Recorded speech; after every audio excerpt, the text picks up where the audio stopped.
So what is up mga bossing, yan, ito pala yung violet ko mga bossing. Yan, sariling build lang to mga boss ha.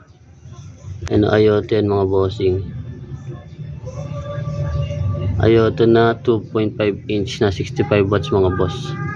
Yan, straight Ayoto to mga bossing ha. Pati itong ating shroud yan, crystal shroud mga bossing, Ayoto yan. Tsaka yung aking demon eye, yan Ayoto rin yan mga bossing. Yan o.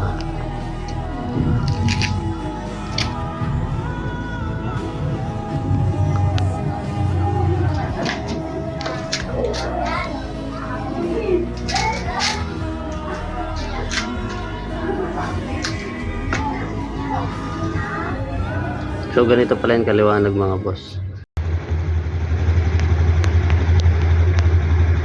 So yun mga bossing, yung buga ng ano natin, violet mga bossing na 65 watts from Ayoto mga boss. Low beam mga bossing, high beam.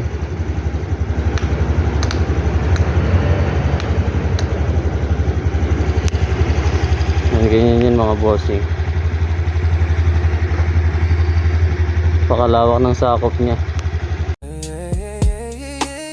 Pinaikot nilaro, pinaalis man ako, pero kapag ikaw yung nangangailangan ako na matong hindi ka matiis. Kung paano mo hawakan, ganun din ako bitawan. Bakit ka naman masyadong mabilis? Sana di na lang kita na nakilala, kasi tila di makahinga pag ikinamimiss ko. Tanging nakakainis, anong kalawala lang. Mahal mo ko pero para kang halaban. Ilang beses.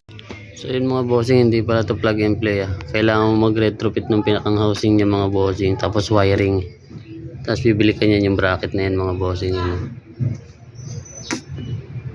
Yan, so kung gusto mo ng ganitong violet mga boss, yan kay Ayoto, lalagay ko na lang yung link niyan dyan boss sa description or dyan sa comment section mga bossing. So yun lang mga bossing, ride safe.